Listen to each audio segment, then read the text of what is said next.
نحمده ونصلي على رسوله الكريم اما بعد فاعوذ بالله من الشیطان الرجیم بسم اللہ الرحمن الرحیم ربی اشرح لی صدری ویسر لی امری واحلل عقدۃ من لسانی یفقہوا قولی اللہم فقہنا فی الدین اللہم انا نسألک علما نافعا وعملا متقبلا ورزقا طیبا۔ جیسا کہ پچھلا ہمارا لیکچر آغاز ہوا، آئیے نماز پڑھتے ہیں، لیکن میں اس سے کہوں گی کہ آئیے نماز قائم کرتے ہیں۔ سب سے پہلے ہم نے جو چیز کل سیکھی وہ اللہ اکبر تھا۔ اللہ بڑا ہے اور اللہ ہی بڑا ہے، اللہ کے سوا تو کوئی بڑا ہے نہیں۔ جب تک اللہ کی عظمت، اس کی بڑائی کا اعلان نہ صرف لسان سے بلکہ قلب سے بھی نہ کیا جائے، اور جب تک قلب کے بعد آپ کے جواہر یعنی آپ کے جسم، آپ کے اعمال، آپ کے کاموں سے اس کی کبریائی نہ جھلکے، تو پھر نعوذ باللہ ہم نے اللہ کو بڑا جانا ہی نہیں۔ ہم تو اس بچے کی طرح ہیں جسے کوئی پوئم سکھا دی جائے اور اس کو پڑھتا رہے، کیونکہ اس نے بس ٹیچر کو سنانی ہے، لیکن اس کو خود نہیں پتا کہ اس پوئم کا مطلب کیا ہے۔ بچپن میں بچے رٹ لیتے ہیں، انہیں مطلب نہیں پتا ہوتا۔ یہی معاملہ ہمارے ساتھ نماز کا نہ ہو جائے کہیں کہ خدا نہ خواستہ ہم اسے رٹ لیں، تلفظ بھی صحیح کر لیں اور اس طریقے سے بھی پڑھ لیں، لیکن اس کی روح کو نہ سمجھیں، اس کے میننگز کو نہ سمجھیں، اور ہمیں پتہ ہی نہ ہو کہ ہم نماز میں کیا پڑھ رہے تھے۔ آپ اچھی طرح چاہتے ہیں نماز مسلمان کو کافر سے علیحدہ کرتی ہے، اور یہ اس کی پہچان ہے۔ مزید بات کو بڑھاتے ہوئے آگے چلتے ہیں کہ ہم نے اللہ اکبر کا، کیا ہم نے اللہ کو بڑا جانا، مانا اور اپنے آپ کو عاجز کیا، اس کے سامنے اپنے آپ کو حقیر سمجھا، بے بس سمجھا؟ اگر ایسا ہے تو پھر آگے چلتے ہیں، ورنہ رک جائیے اور ضرور سوچئے۔ اس کو تو ہم بڑا مانتے ہیں، لیکن اپنے آپ کو اس کے سامنے کیا مانتے ہیں؟ اپنے اندر سے یہ کبر، تکبر، بڑائی، انا، یہ جو جھوٹی انائیں اپنے اندر بسائی ہوئی ہیں، اور یہ خوش فہمی کہ میں سب کچھ کر سکتا ہوں، اس سے باہر نکلنا ہے۔ اس کے بعد ہم سینے پہ ہاتھ باندھ لیتے ہیں، یعنی سلینڈر کرنے کے بعد اللہ تعالیٰ آپ بڑے ہیں، میں نے سلینڈر کیا، میں ہینڈز اپ ہو گئی، میں نے سب کچھ چھوڑ دیا، میں سب سے بے نیاز ہو گئی، میں نے سارے دنیا کے جھمیلے کام جو آپ نے مجھ پہ فرض کیے تھے، جو حقوق تھے دنیا کے، پڑوس کے، گھر کے، اس کو سب کو چھوڑ کے میں آپ کی طرف آ گئی۔ آنے کے بعد جب سینے پہ ہاتھ باندھا تو پھر کیا دعا پڑھنی ہے؟ سب کو آتی ہے، جن کو نہیں آتی وہ ضرور یاد کریں۔ وہ دعا ہے، دو دعائیں ہیں، میں دونوں آپ کو سکھا بھی دوں گی، پڑھا بھی دوں گی اور ان کے ترجمہ بھی بتا دوں گی۔ اللہم باعد بینی و بین خطایای کما باعدت بین المشرق والمغرب۔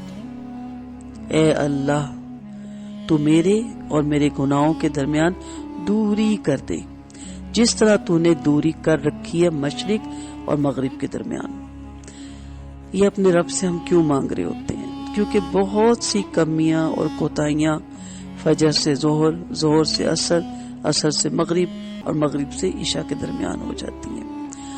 کچھ گناہ تو ہمیں یاد ہوتے ہیں، لیکن کچھ ہمیں پتہ بھی نہیں چلتے، جو ہم سے بے احتیاطی سے، غفلت سے، ناسمجھی سے، لا علمی سے ہو جاتی ہیں۔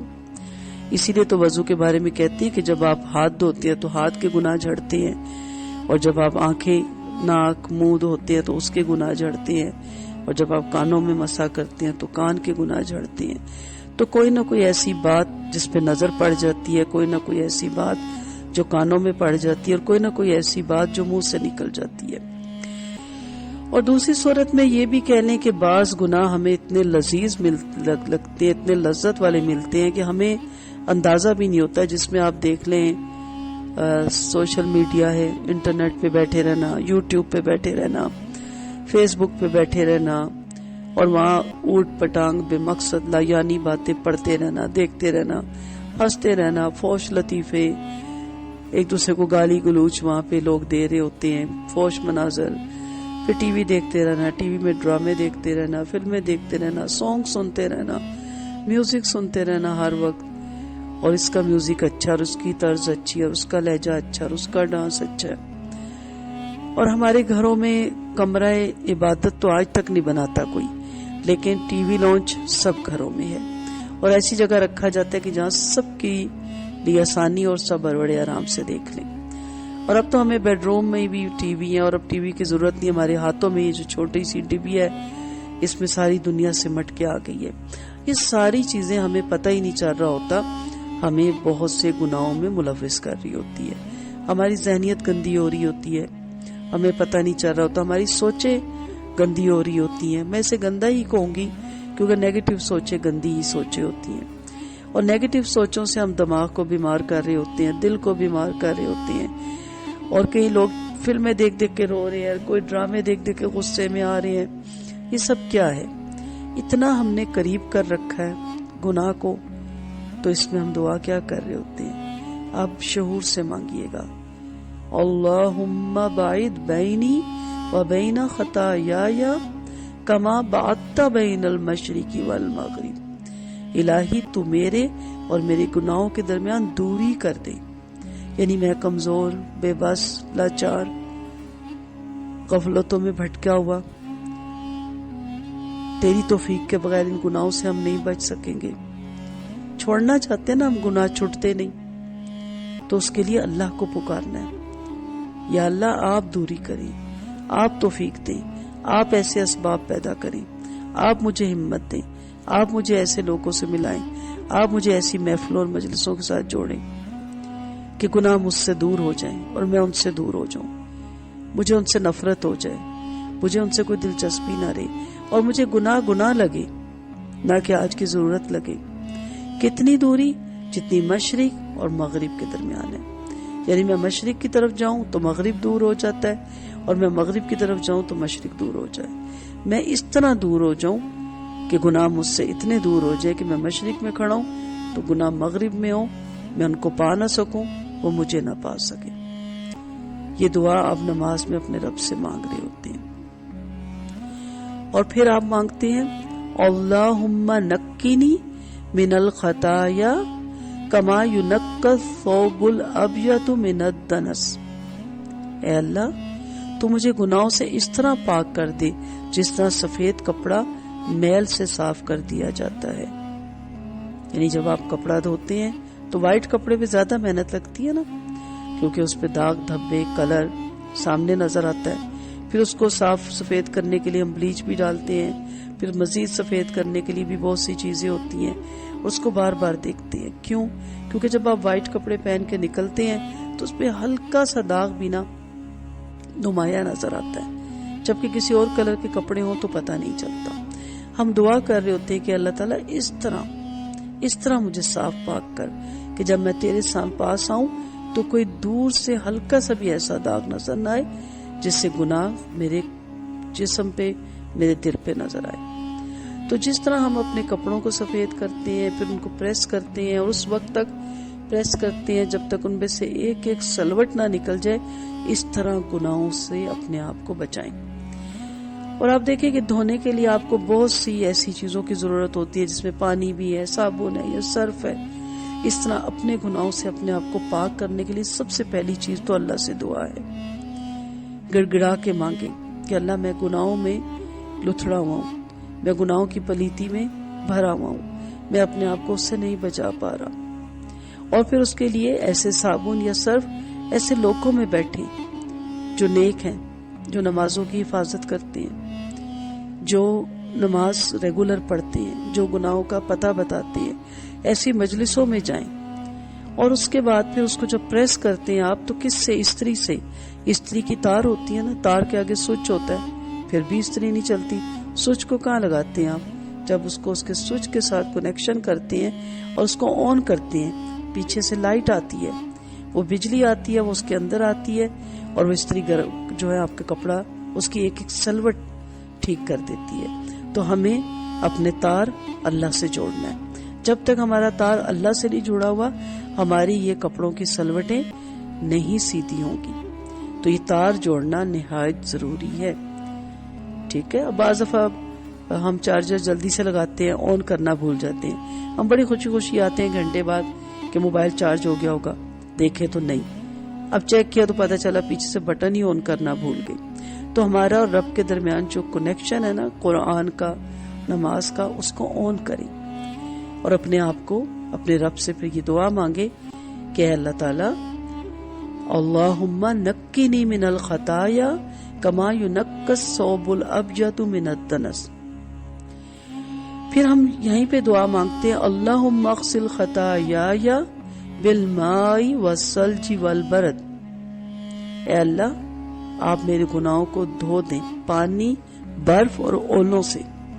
یعنی ایک چیز سے نہیں، پانی سے صاف بھی کرنا ہے کپڑے کو، پھر اس کے بعد برف یعنی کوئی بھی آپ کہہ لیں اس کو کوئی اور بہترین چیز، اور پھر اولوں سے. یعنی اس طرح مجھے صاف کر میرے گناہوں کو کہ میں دھل جاؤں، صاف ستھرا ہو جاؤں اور تیرے حضور جب کھڑا ہوں تو بالکل صاف ستھرا کھڑا ہو جاؤں. تو جب آپ سینے پہ ہاتھ باندھتے ہیں اور یہ دعا مانگتے ہیں تو یہ دعا اب آپ نے شعور سے مانگنی ہے. اس طرح نہیں مانگنی کہ جلدی جلدی اللہم باعث بینی بین خطایا کما بعدت بین المشرق والمغرب یہی کر رہے ہوتے ہیں نا. اب آپ نے مانگنی ہے تو پورے شعور کے ساتھ. اسی سے آگے انشاءاللہ ایک لیکچر میں آپ کو خشوع خضوع پہ بھی دوں گی. یہ خشوع خضوع تب آتا ہے، میں نے اس کے پہلے اس کو ریکارڈ کیا اور خشوع خضوع کو بعد میں کر رہی ہوں کہ آپ کو پتا تو ہو کہ آپ پڑھ کیا رہے ہیں، آپ جانتے تو ہوں کہ آپ کیا کہہ رہے ہیں. جب تک آپ جانیں گے نہیں، آپ کو میننگز نہیں پتا ہوں گے، آپ کی وہ فیلنگ نہیں آئے گی تو آپ کے خشوع خضوع کیسے آئے گا. تو خشوع خضوع کے لیے اس کا ترجمہ جاننا، اس کے میننگز کو سمجھنا نہایت ضروری ہے.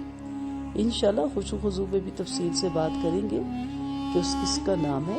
لیکن جب تک ترجمہ نہیں آئے گا آپ لاکھ کوشش کریں آپ کس کی نماز میں خشوع خضوع نہیں آ سکتا. جی. اور پھر ایک اور دعا بھی پڑھی جاتی ہے، آپ دونوں بھی پڑھ سکتے ہیں، دونوں میں سے کبھی ایک پڑھیں کبھی دوسری پڑھیں. ساری روایتیں آپ کو ملتی ہیں. پہلی جو میں نے آپ کو تو بتائی ہے دعا وہ مسلم کی دعا ہے، بخاری اور مسلم کی دعا ہے. پھر ہم تسبیح پڑھتے ہیں سبحانک اللہم وبحمدک وتبارک اسمک وتعالی جدک ولا الہ غیرک. سبحانک اللہم، پاک ہے تیری ذات اے میرے اللہ. اس کی پاکی بیان کرتے ہیں اور اظہار کرتے ہیں اس چیز کا کہ اللہ آپ کی ذات کے علاوہ کوئی بھی یہاں پہ پاک نہیں. وتبارک اسمک، اور وہ بھی تیری تعریف کے ساتھ، تیرے نام کے ساتھ، وہ بھی حمدی کا اور وہ بھی تیری تعریف کے ساتھ. وتبارک اسمک، بڑی برکت والا ہے تیرا نام. بارکہ اس اونٹنی کو کہتے ہیں جو دودھ بھی دیتی ہے، پھر افزائش نسل بھی بڑھاتی ہے، اور جس گھر میں ہوتی ہے اس کو ان کے لیے سامان لادنے کا بھی کام دیتی ہے. یعنی برکتیں ہی برکتیں ہوتی ہیں. تو کہتے ہیں بارکہ اس اونٹنی کو. تو اللہ کا نام ہی اتنا برکت والا ہے کہ اس کا نام لیتے ہی گھر میں برکتوں کا نزول ہو جاتا ہے، اس کی رحمتوں کا نزول ہوتا ہے. تو نماز میں بھی آپ اس چیز کی دہرائی کرتے ہیں، یاد دہانی کرتے ہیں کہ اے میرے اللہ میں تیری پاکی بیان کرتا ہوں. ٹھیک ہے میں دنیا کے کام میں پھنسا ہوا تھا، فجر سے زور، زور سے عصر، عصر سے مغرب، مغرب سے عشاء، لیکن تیری پاکی بیان کرتا ہوں. اے اللہ تیری ذات ہے جس نے مجھے ان کاموں میں مصروف رکھا، ہمت دی، طاقت دی، اور تیری توفیق ہے، تیری تعریف ہے کہ ہم دوبارہ تیرے سامنے حاضری دینے کے لیے حاضر ہو گئے. بڑی برکت والا ہے تیرا نام. ولا الہ غیرک، سب سے بلند و بالا ہے تیری بزرگی اور کوئی معبود نہیں تیرے سوا. وتعالی جدک، سب سے بلند و بالا ہے تیری بزرگی اور کوئی معبود نہیں تیرے سوا. جب آپ دل کی گہرائیوں سے فیلنگ کے ساتھ یہ دعا پڑھیں گے تو پھر آپ کو احساس ہوگا کہ میں اپنے رب کی بڑائی، کبریائی ادا کرنے سے، اس کی تعریف کرنے سے قاصر ہوں۔ یہ تو چند الفاظ ہیں جس میں کوزے میں دریا بند ہے، ہم اس کو بولنے لگے، اسے کھولنے لگے تو ہم نے کیا کھولنا۔ بڑے بڑے علماء کی عمریں گزر گئیں لیکن وہ اس کی تفسیر نہیں کر سکے۔ روتے تھے علماء کہ ہم اپنے رب کی تعریف کیسے لکھیں، اور لکھ سکتا ہی نہیں انسان۔ یہ کچھ الفاظ ہیں جو اللہ ہی نے ہمیں سکھائے، جو ہماری دل کی عکاسی کرتے ہیں اور جس کے ذریعے ہم اللہ تعالیٰ کی کبریائی بیان کرتے ہیں۔ سبحانک اللہم وبحمدک وتبارک اسمک وتعالی جدک ولا الہ غیرک۔ تیری پاکی بیان کرتا ہوں اے اللہ، اور وہ بھی تیری تعریف کے ساتھ۔ بڑی برکت والا ہے تیرا نام، سب سے بلند و بالا ہے تیری بزرگی، اور کوئی معبود نہیں تیرے سوا۔ تو اب جب تک نیا لیکچر آپ کو نہیں ملتا، آپ ان دعاؤں کو عربی کے ساتھ یاد کریں، آپ کو مل جاتی ہیں، ریکارڈنگ بھی مل جاتی ہے۔ جس کے پاس نہیں ہے وہ بتائے، ہم ان کو ریکارڈ کر کے عربی دے دیں گے۔ اس کا ترجمہ یاد کریں، لفظی ترجمہ آپ سارے پڑھ رہے ہیں الحمدللہ۔ اب تو آپ خود بھی کر لیتے ہوں گے، سبحانہ پاک ہے، کا تو، اللہ اے اللہم، تو آپ اس کو تفسیر بھی کر سکتے ہیں۔ لیکن اگر آپ محاورہ بھی کرنا چاہیں تو آپ کر سکتے ہیں، اسے یاد کریں۔ ابھی اسی کو اللہم باعث بینی و بین خطایا والی دعا کو اور اسے یاد کریں، تو انشاءاللہ پھر اگلے لیکچر میں اس کے بعد جو ہم اعوذ باللہ، تعوذ جسے کہتے ہیں، اور بسم اللہ پڑھتے ہیں، اس پہ ہم انشاءاللہ بات کریں گے۔ تو نماز جو ہم پڑھ رہے ہیں اس میں انشاءاللہ آگے ہم خشوع و خضوع بھی دیکھیں گے، لیکن ابھی آپ اتنا رکھیں کہ اپنی نمازوں میں اللہ کا خوف رکھیں، محبت رکھیں، سکون کے ساتھ نماز ادا کریں، دل اور دماغ کو حاضر رکھیں اللہ کی طرف، ادھر ادھر دھیان نہ دیں، اپنے جو پڑھ رہی ہیں ان پہ دھیان دیں، جو بول رہی ہیں ان پہ دھیان دیں۔ اس طرف آپ کا دھیان ہونا چاہیے کہ میں اگر باوضو ہو کے ساری دنیا کے کام چھوڑ کے جا نماز پہ کھڑی ہوں، جائے نماز پہ، تو مجھے پتا ہونا چاہیے کہ وقت بڑا قیمتی ہے، یہ وقت میرے اور اللہ کی ملاقات کا وقت ہے۔ اس وقت میرے رب نے مجھے ملاقات کے لیے بلایا ہے، تو اس لیے جب آپ ملاقات کے لیے جائیں تو پورے خشوع اور خضوع کے ساتھ، توجہ کے ساتھ جائیں، اور پھر جب آپ کسی سے ملتی ہیں تو آپ کو پتا ہوتا ہے میں کیا کہہ رہی ہوں۔ یہ نہیں کہ آپ بول بول بول بول کے اگلا سر پکڑ کے بیٹھ جائے کہ بھئی ہمیں نہیں پتا چل رہا آپ کیوں آئی ہیں اور آپ کیا کہنا چاہ رہی ہیں۔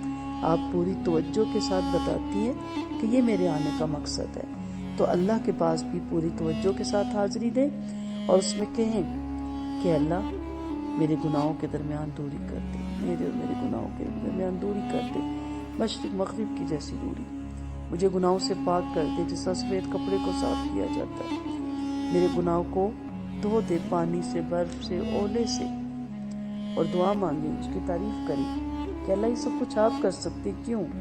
کیونکہ تیری پاکی ہے، تو ہی ہے پاکی کے قابل، تیری تعریف ہے، تو بڑی برکت والی تیری ذات ہے، تیرا نام بڑا برکت والا ہے، سب سے بلند و بالا ہے، تیری بزرگی ہے اور کوئی معبود نہیں ہے تیرے سوا۔ وآخر دعوانا ان الحمدللہ رب العالمین۔ سبحانک اللہم وبحمدک نشہد ان لا الہ الا انت نستغفرک ونتوب الیک۔ السلام علیکم ورحمۃ اللہ وبرکاتہ۔